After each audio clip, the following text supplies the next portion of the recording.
Hello, everyone, and welcome back to the English Learning Podcast. I'm Jason, your host. Thank you for joining us today. In this episode, we're going to talk about something very important for all English learners: how to speak without pausing.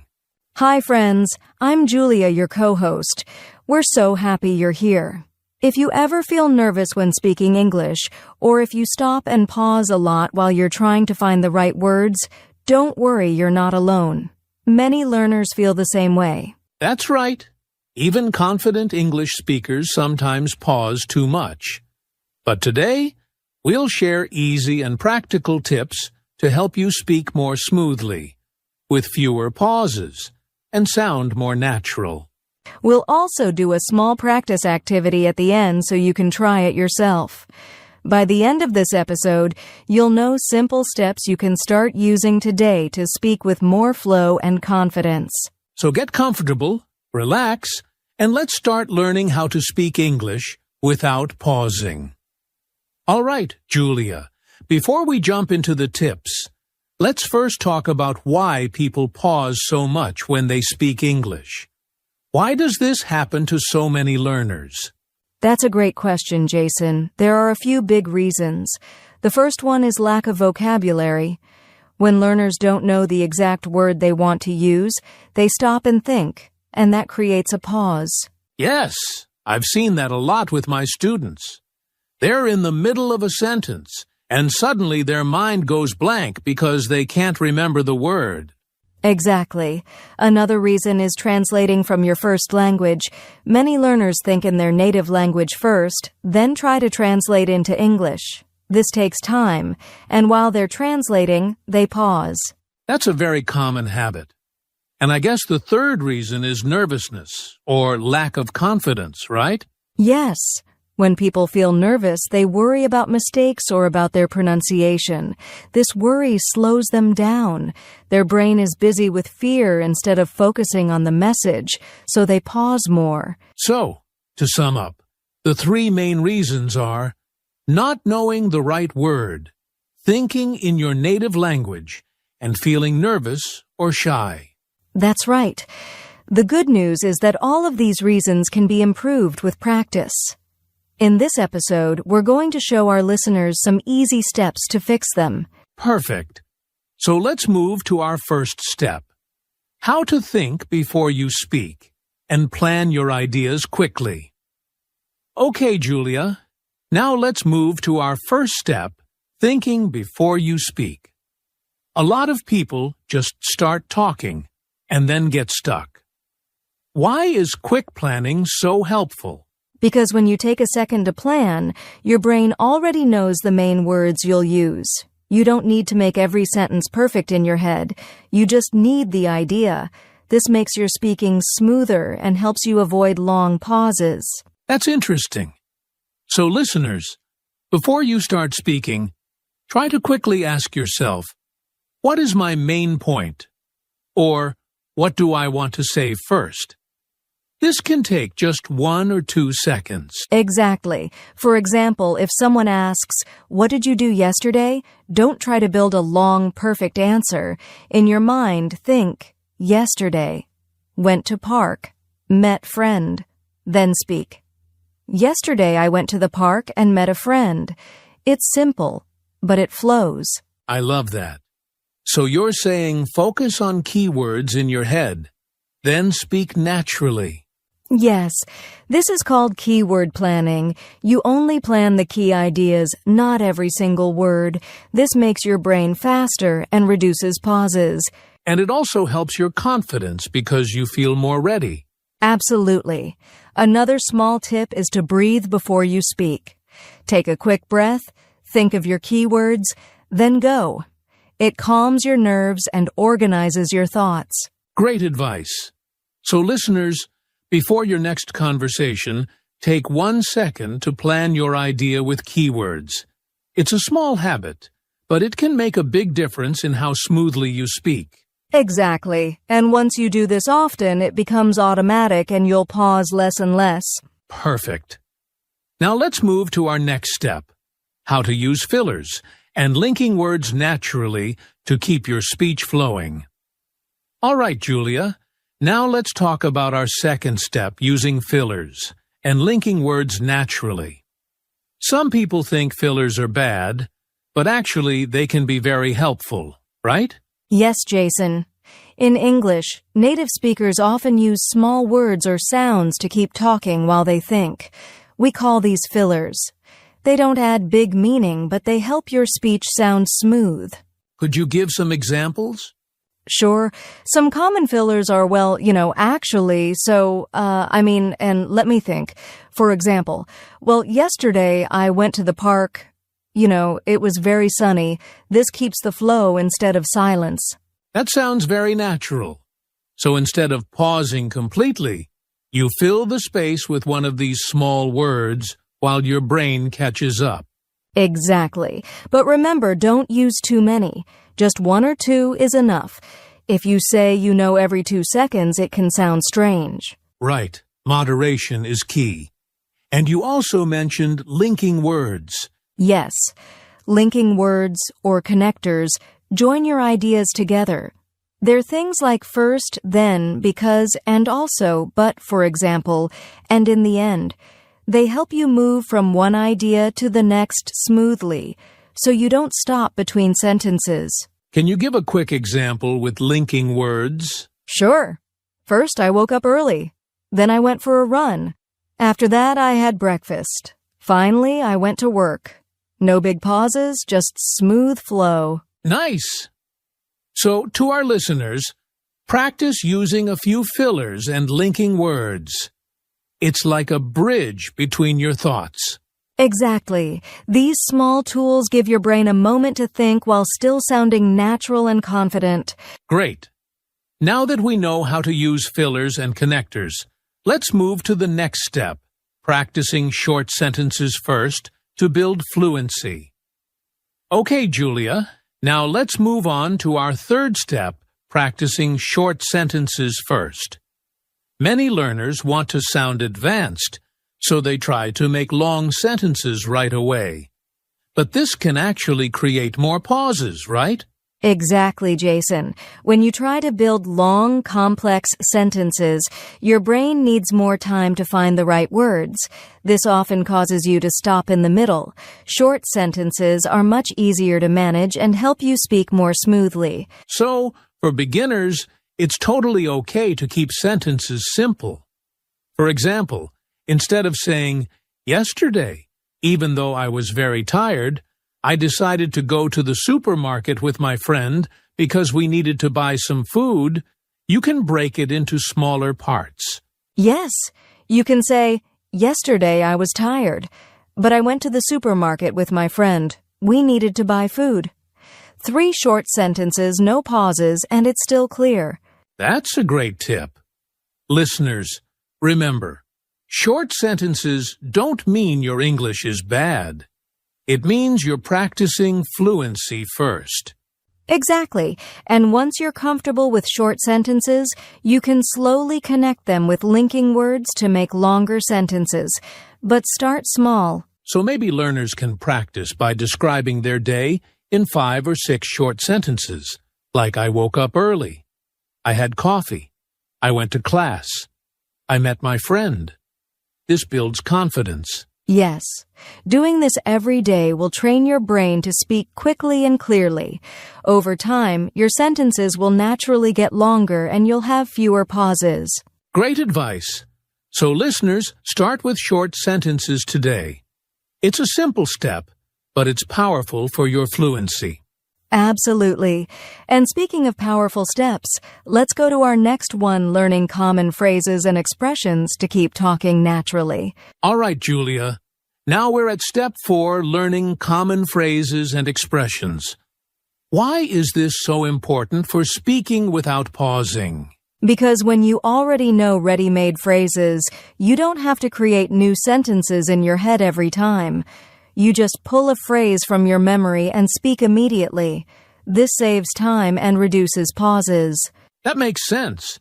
It's like having pre-built blocks of language that you can use again and again. Exactly. For example, instead of thinking, how can I say that I agree with someone? You can just use a phrase you already know, like I totally agree with you, or that's a good point. You don't stop to translate, you just say it. Nice. So, learning phrases is not only for vocabulary, but also for confidence. Yes. Here are a few more examples you can use right away. Let me think when you need a second. That's interesting. To keep the conversation going. By the way, to change the topic smoothly, in my opinion, to share your view. I like those. And listeners, you don't need to memorize hundreds at once. Start with 5 or 10 that you use often, and practice them until they come naturally. Right. You can even write them on small cards or on your phone and look at them during the day. The more you repeat them, the faster you'll speak without stopping. So to sum up, memorize some common phrases, practice them, and soon you'll be able to speak more quickly and naturally. Exactly. And when you combine these phrases with short sentences and linking words, your speech will flow much better. Great. Now let's move to our next step, training your mind to think in English. Okay, Julia, step 5 is one of my favorites, training your mind to think in English. How does this help people speak without pausing? It helps a lot, Jason. When you think in English, you stop translating from your first language. That means your words come out faster, and you don't have to pause to find the English version in your head. So basically, thinking in English is like removing the middle step. You go straight from idea to English words. Exactly. One easy way to start is to do small inner dialogues. For example, while you're cooking, think in English, I'm cutting the onion. Now I'm adding salt. Now I'm stirring. These small thoughts train your brain every day. That's a great tip. And listeners, you can also describe what you see outside, or plan your day in English in your head. Even a few minutes a day helps. Yes. The more you do it, the more natural it feels. And when it's time to speak to someone, your brain is already in English mode, so you speak faster and with fewer pauses. Perfect. So try small inner dialogues today. It's simple but powerful. Exactly. Now let's move to our next step, how to control nervousness and build confidence. All right, Julia. Our next step is a big one, controlling nervousness and building confidence. Why does nervousness make people pause more when they speak? Because when you're nervous, your brain is busy worrying, will I make a mistake? Will they understand me? This stress slows your thinking. Your mouth stops, even though your idea is ready. Yes, I've seen this with my students. They know the words, but fear makes them freeze. Exactly. The first tip is to breathe slowly before you speak. One calm breath relaxes your body and gives your brain a second to prepare. That's simple but powerful. Another tip is to focus on your message, not on perfection. People want to understand you, not judge every word. If you stop worrying about mistakes, your speech flows better. I like that. And practicing regularly, even speaking to yourself in a mirror or recording your voice, also builds confidence over time. Absolutely. The more you practice, the less fear you feel, and the fewer pauses you make. Confidence grows step by step. Perfect. So, listeners, try breathing before speaking, focus on your message, and practice daily. Soon you'll feel calmer and speak more smoothly. Exactly. And now, Jason, maybe we should talk about the common mistakes learners make when trying to speak without pausing. Okay, Julia. Now let's help our listeners avoid some traps. What are the common mistakes people make when they try to speak without pausing? Good question, Jason. The first mistake is speaking too fast. Many learners think, if I speak fast, I'll sound fluent. But speaking too fast can make you nervous and cause more mistakes. It's better to speak at a natural speed. That's true. Fluency doesn't mean speed, it means flow. Exactly. Another mistake is using too many fillers. Fillers are helpful, but if you say you know all the time, it sounds unnatural. Right. A few fillers help, but too many are distracting. The third mistake is forgetting to breathe and think. Some learners panic and keep talking without planning, and then they get stuck. Taking a small pause to breathe is okay. It's better than freezing. Yes, a short, calm pause is different from a nervous, long pause. Exactly. And the last mistake is trying to be perfect. When you focus too much on perfect grammar or big words, you stop your flow. It's better to be simple and clear. I love that advice. So listeners, avoid these 4 mistakes: speaking too fast, overusing fillers, forgetting to breathe, and trying to be perfect. Yes, if you're aware of these, you'll speak more naturally and confidently. Great. Now, let's do something fun, a mini practice activity, to help you speak without pausing. All right, Julia, now it's time for a mini practice activity. This will help our listeners start speaking without pausing. Yes, it's simple and fun. Here's what we want you to do. Pick a topic. It can be anything, like your favorite food, your day, or your hobby. Once you have your topic, try to speak for 30 seconds without stopping. Don't worry about mistakes. Just focus on keeping your speech flowing. Exactly. You can use short sentences, linking words and fillers if you need them. For example, I love pizza. First, I like the cheese. Then I like the sauce. It's very tasty, you know. I eat it every week. That's a perfect example. Notice how Julia used short sentences, linking words like first and then, and a filler, to keep the flow. Right. And listeners, you can practice this every day. Start with 30 seconds, then increase to 1 minute, then 2 minutes. Each time you'll pause less and speak more smoothly. Exactly. The key is practice every day. Even a few minutes daily will make a big difference in your fluency.